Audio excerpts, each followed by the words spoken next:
Well, I'd like to thank everybody for coming. Stephanie's had some technical difficulty, I'd imagine. We had a confirmation last Friday, but what we will do is go through these slides while guys have your attention.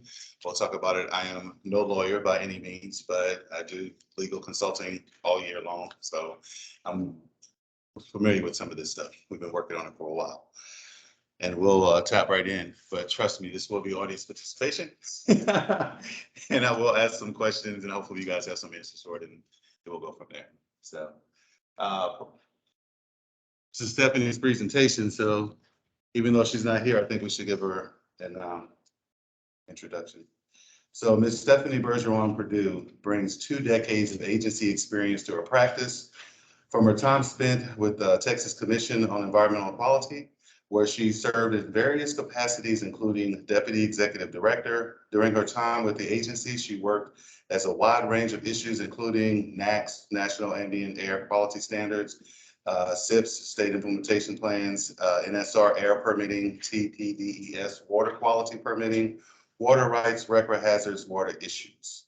She have also worked extensively with the internal agency emergency response staff, as well as the Office of Attorney General on response to natural disasters such as Hurricane Harvey. She also has an active role in the agency's 2001 through 2011 Sunset Review process and implementation.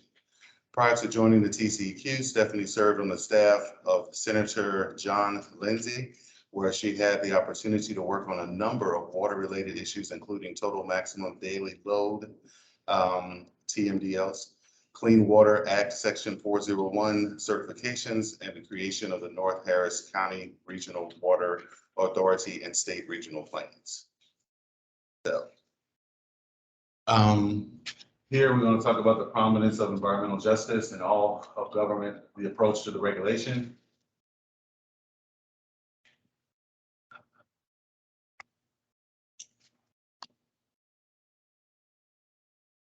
There we go.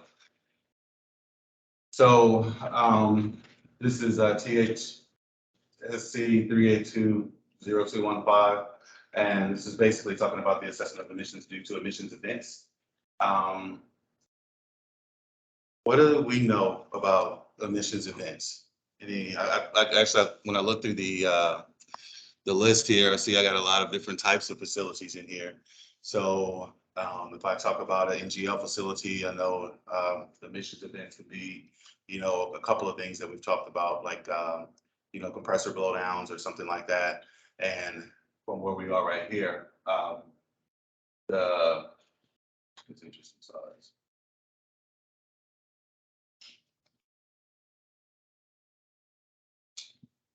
So apparently we started looking at these in 2001.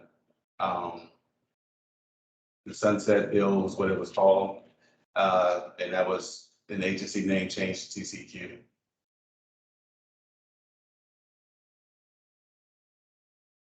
So refining regulations on emissions events. Can anybody help me out there? I have refining, I have chemical, I have, looks like, yeah, a couple of chemicals in refining. So an emissions event from a refining standpoint would be? Flaring. Thank you. Thank you. Unauthorized emissions. We all probably are very familiar with that.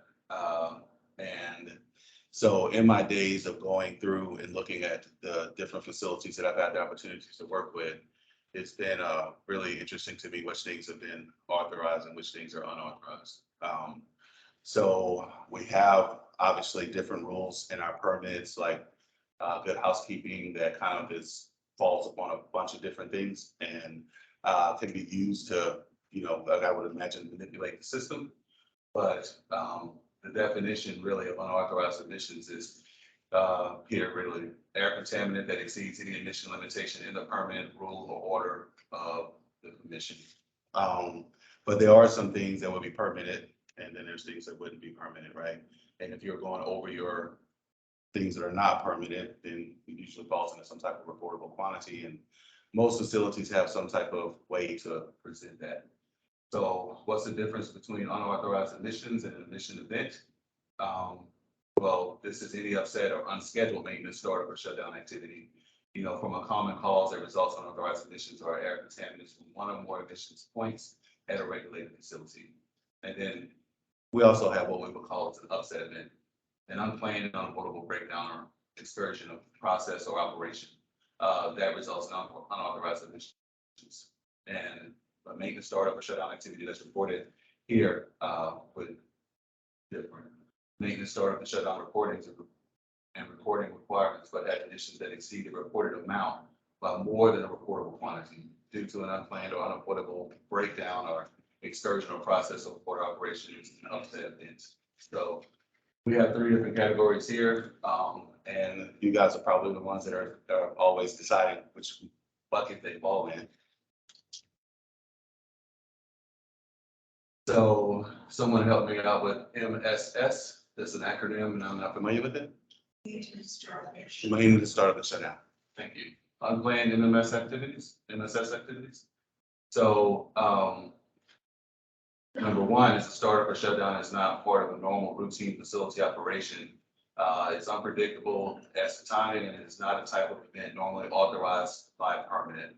Number 2, a maintenance activity that arises from sudden and unforeseeable events beyond the control of an operator that requires the immediate corrective action to minimize or avoid an upset or malfunction. So can we have a little help with a couple of instances that would happen that would fall into this category? I know in the wintertime, I've been working with oil and gas facilities almost all winter, and had a couple of times where there has been some upsets and we had to throw a bunch of stuff to the flare because of, all right, the most interesting one is a rat chewed through some wire and caused some compressor to shut down, and we had to throw all of that stuff to the flare, right? I don't know which bucket that would really fall into if we go back here. Can I get a little bit of help? That's an upset. Yeah, that's an upset. Thank you. So an unplanned MMS activity is there, I mean, without any incrimination of your particular facility, but hypothetically, what would that be? Mechanical failure or something. Failure while we have shut in. Gotcha. Control valve failure. Yeah. Failures. Gotcha. So for excessive emissions events, no affirmative defense, that's. So if we're talking excessive, we're basically saying, and this, I'm asking this as a question to my group, but if we're talking excessive, we're saying that you have multiple instances that happen of similar type. Yeah, it could be one event that causes that. All right. Frequency, cause, quantity, and impact on human health or environment duration. So all of these are criteria in which you use to determine whether or not there's no affirmative defense for this. For excess emissions, there's no get out of jail. You're gonna get looked at. We just have to have all these items kind of determine that they're gonna hit you. So then, The one exception would be like the freeze that we had last year. Yeah, if it's an So extra got a natural hurricane. causes, even though like that was several days, and basically people are bypassing controls because of the power that are responsible. That wouldn't fall under this. gotcha. And so then in preparation, because you said, like you say, you're gonna get looked at, then these are the questions that you wanna be answering before you have the moment when you're sitting down talking to the regulatory agency. Yes. And in preparation for that.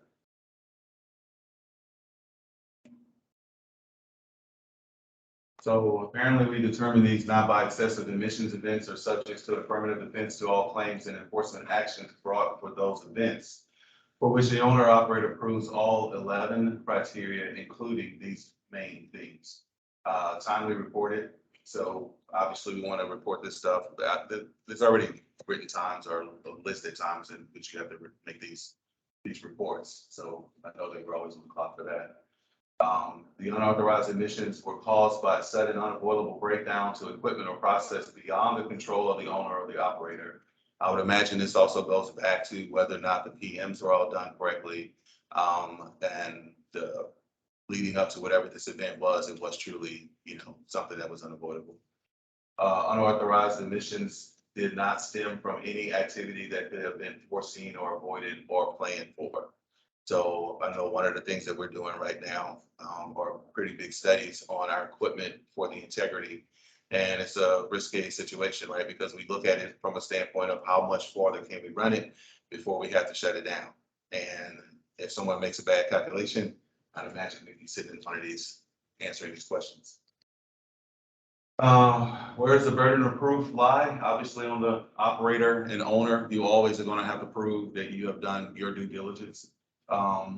There's been 20+ years of regulation now and, different determinations that have been made that will be used to guard or guide what's gonna happen to you. There's more rigorous TCEQ revisions of emissions events, so they're looking at it more and more now, and that's for Texas. Less, yes, by TCEQ, the owner operator demonstrated criteria met. So less and less, they feel like you actually did what you were supposed to do, which makes going back to what we were talking about here more precise on how you answer these questions. Because if you're not, then we already know now from what she's telling us that more people are not getting past that, and they're expecting that if you have one, they're going to do something about it that's not in your favor. So what does this mean for the regulated entities? There's definitely going to be more enforcement orders.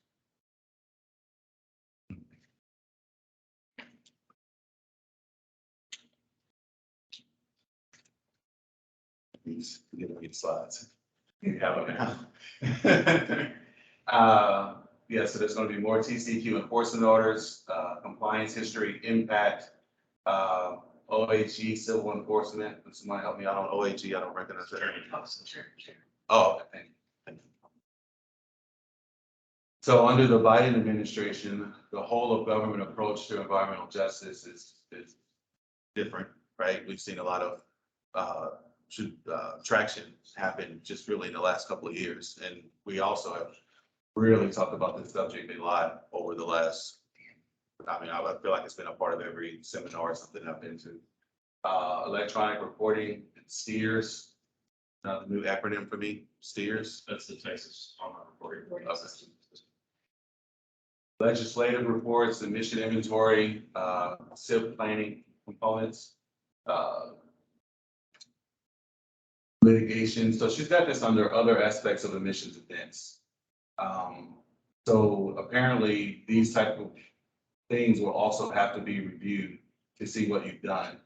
So I guess if I'm reading this slide correctly, if an emissions event could actually have some type of environmental injustice impact, depending on what happened, where it happened, and what was the impact to where you were, right? So, in some places, I think Detroit, right off the top of my head, they still have a lot of people, a lot of housing right around that area. So if something were to happen, then the old list that we used to follow before environmental justice happened is not the list anymore. It's obviously newer things that we need to look at. And this is a list of different things that can happen. And obviously the big question would be, what more can companies do to prevent and minimize emission events? It's not, in this day and age, going to be considered okay.